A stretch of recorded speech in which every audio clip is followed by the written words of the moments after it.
Currently, we're at my husband's boss's wedding. The celebration is full swing, and my husband's had a bit too much to drink. When his boss mentioned his bride's homemaking skills, my husband said, "My wife can't cook, and she never cleans up." I couldn't believe he'd make fun of me like that, especially with me right there. I shot back, "Should you really be critiquing your wife's housekeeping skills when you're lying about business trips to stay at your mistress's place?" He looked totally shocked, and his boss just gave a confused, "Huh?" This is just the tip of the iceberg for my revenge. I'm Vicky, 32 years old. I am a freelance certified public accountant and work remotely from home.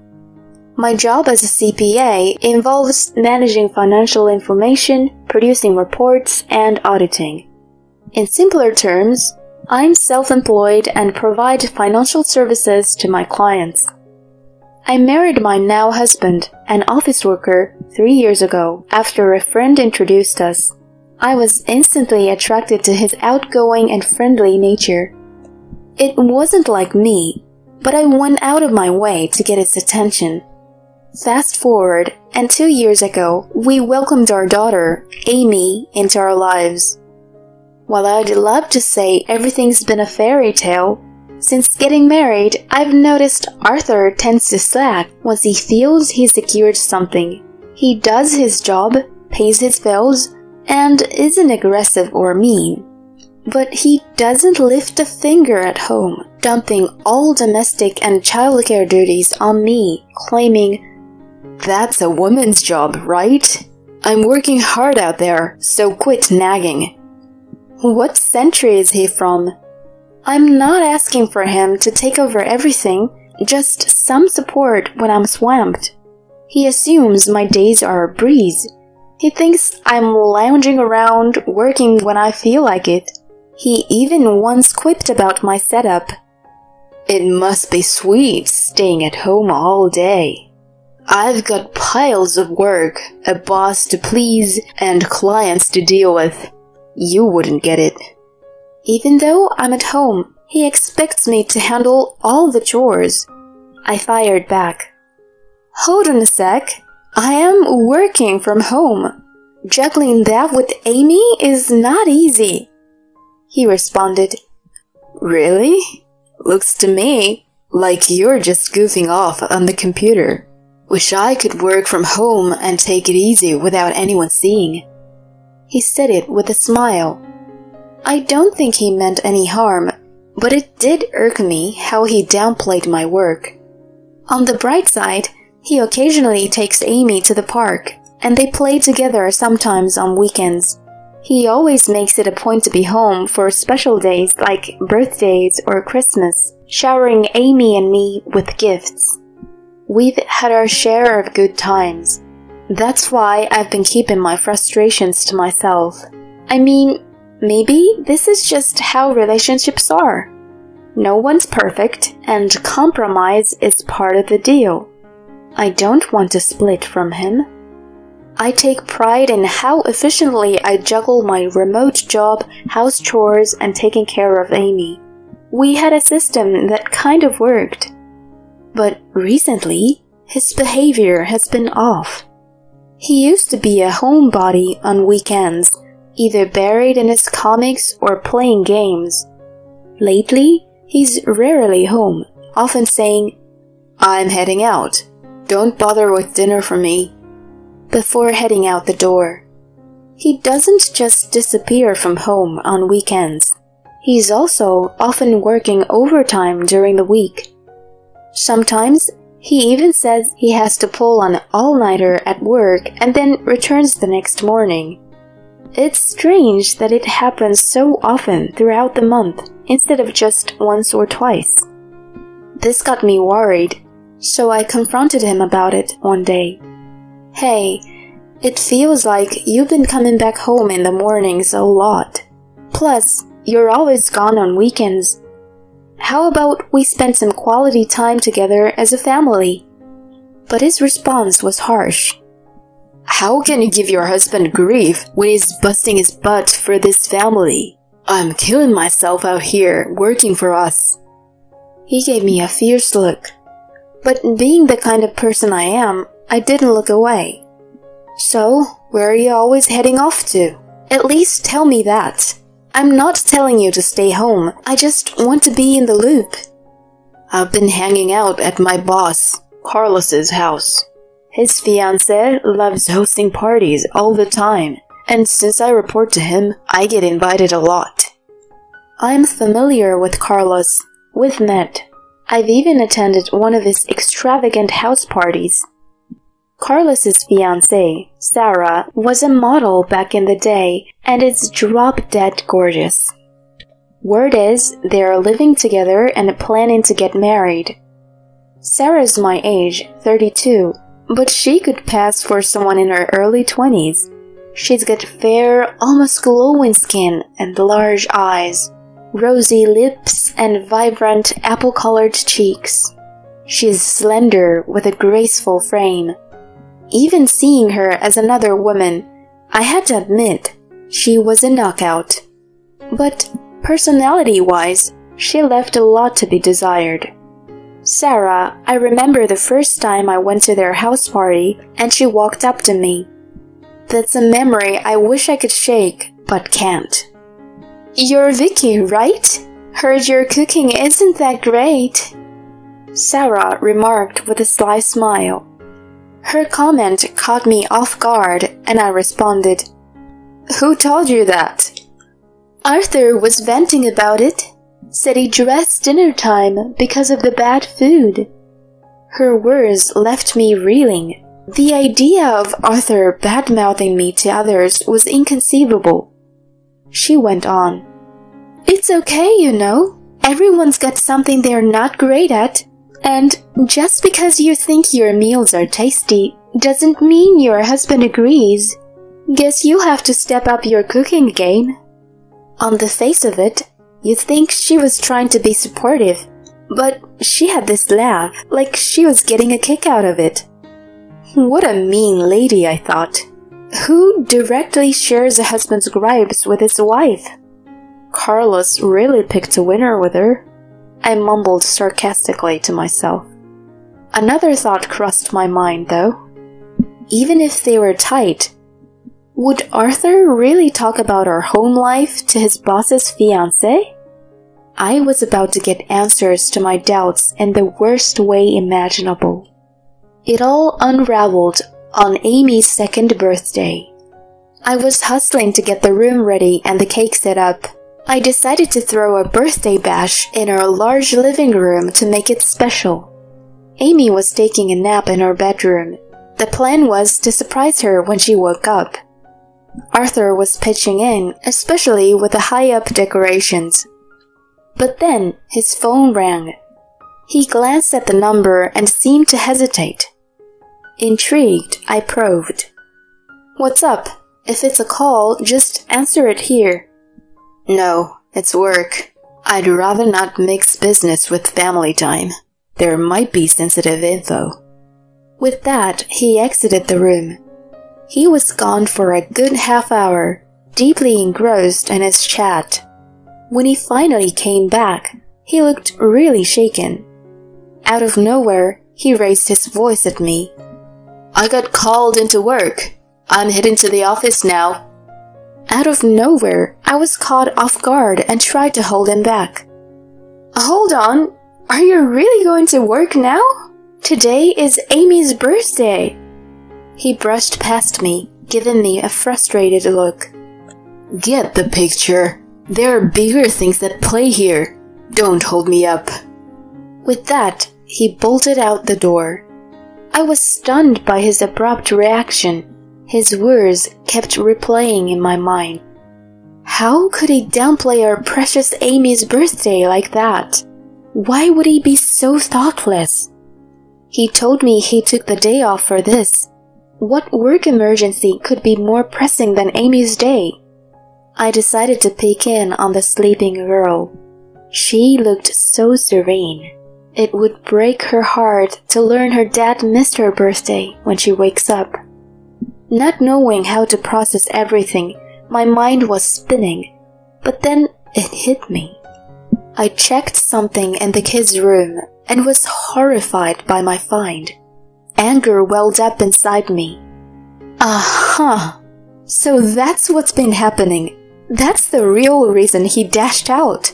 I won't forgive him for this.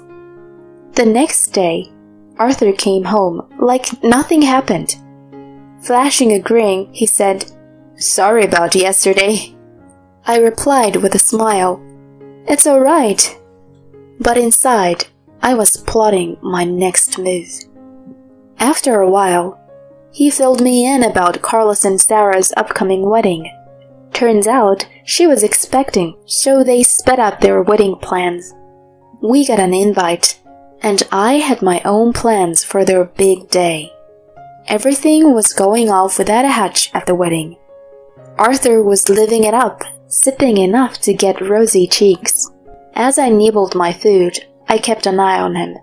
Just then, the couple of the hour, Carlos and Sarah, walked over. Sarah, in her stunning wedding gown, turned heads left and right. All the men there couldn't get their eyes off the princess. Smiling wide, Arthur patted Carlos on the back. "Carlos, congrats!" Then he asked Carlos, "What's your favorite thing about Sarah?" A bit shy, he answered, "Her cooking, I think." Chuckling, he added, "That's totally not like my wife. She struggles with house stuff. Bad cook, not the best cleaner. Wish she could pick up a few tips from Sarah." It was pretty gutsy of him to diss his wife with her right there. Sarah let out a laugh at his comment, while Carlos smirked and said, "You shouldn't talk bad about your wife like that," he cautioned Arthur. Seeing my moment, I jumped in. "Bad cooking and cleaning? How would you know? When you're always out on fake business trip, sneaking off to your mistress's place." Both Sarah and Arthur looked surprised at my words, while Carlos blurted out a confused, "What?" Pushing forward, I said to him, "Carlos, you were out of the country for a month recently, right?" Oddly enough, my husband was gone at the same time. Are you connecting the dots? At first baffled, realization dawned on his face. "Wait, what are you hinting at?" he asked, his voice shaking a bit. Keeping my cool, I spelled it out. "It's pretty simple. Arthur was at your place the whole time, just him and Sarah." Carlos's eyes widened in shock, darting between Arthur and Sarah. My husband seemed rattled, and Sarah shot me a piercing look, biting her lip. "Really? Don't throw around baseless claims. I'll take you to court for slander." Boosted by Sarah's feisty response, Arthur also began to berate me. "Exactly. You think you can frame me like this? Just because you got wind of some gossip, you're pulling this ugly trick? That's low. Say you're sorry to me and Sarah, now." I let their outburst roll off me, pulling out my phone and hitting play on a video. Loud and clear, the footage displayed my husband in our kids' room on a call with Sarah. "Sarah, you're expecting? Whose baby is it? Wait, mine?" His flustered voice followed. Carlos's expression tightened, signaling a game-changing moment. The video kept rolling. "I was with you the whole month Carlos was traveling. What should we do? Neither of us wants to split from our partners, right?" And then the kicker. "Okay, we'll fast-track the wedding, and the kid will be known as Carlos's. Best that way. If my wife finds out, it'll be a nightmare. Just keep it between us. We gotta figure out as soon as possible." The clip wrapped up. Since I played it so loudly, everyone around us was all ears, setting a scene abuzz. A nanny cam in the little one's room had caught the whole thing, I got it because our toddler, Amy, is a little firecracker and prone to getting into mischief. I kept quiet about the camera, anticipating Arthur would grumble, going, "Total waste of cash. We don't need it." So, clueless about the camera, he chose the kids' room for the risky call with Sarah. What followed was sheer pandemonium, with Carlos absolutely fuming. "Sarah, what is this about?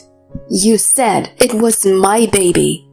Were you playing me all along? And you, Arthur, after everything I've done for you, you chased my fiancé?" Sarah started crying. "I'm so sorry. I lost myself. Please, just calm down." Arthur scrambled for words.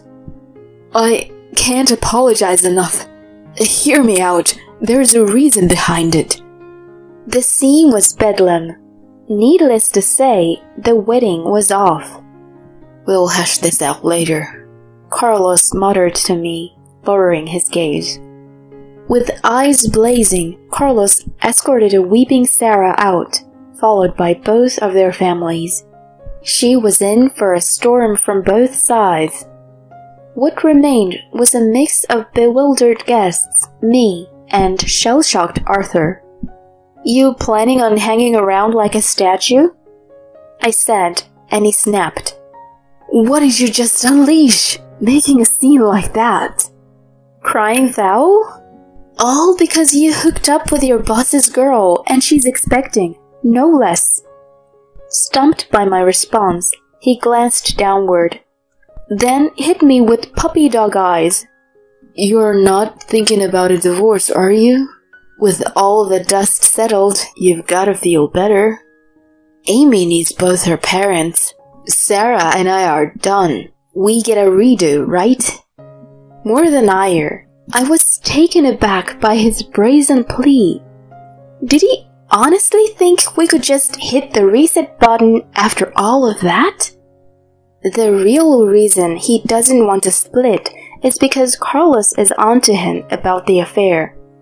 From the get-go, Arthur hasn't been making a lot of money, and after this mess, his job's probably on the line. If I go after him for alimony, his life's definitely taking a nosedive. That's his main reason for dodging a divorce. How self-absorbed is that? I let him have it. "Cut the crap!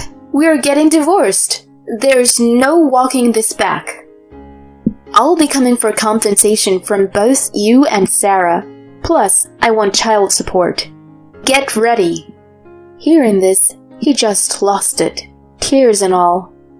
"Please, don't go there. I'm really begging you here. My pay isn't great, and I swear I'm done straying. I'll do whatever you say from here out. I seriously messed up. Just think about the divorce." Why would I believe a word from you? You even spaced on Amy's birthday. A loser like you around isn't good for my daughter. Just steer clear of us. Please. I brushed off his last-ditch efforts and split from the place alone. Down the line, Arthur and I went our separate ways, and Carlos and Sarah called off their wedding. I got compensation and child support out of Arthur, and naturally a chunk from Sarah too. He had to bow out of his job, given the whole boss's fiancé turned baby mama situation. They ended up in debt, shelling out for Carlos's demands. Word is, Arthur and Sarah got married because of the baby, but they're living in the red, dodging bill collectors. Frankly, I'm unfazed hearing about it. They reaped what they sowed. As for me, I got custody of Amy and headed back to my folks' place. Amy's been the apple of her grandparents' eyes, and she's thriving. I've been living peacefully, shaking off all the Arthur drama. Going it alone with Amy, I'm all about keeping it positive.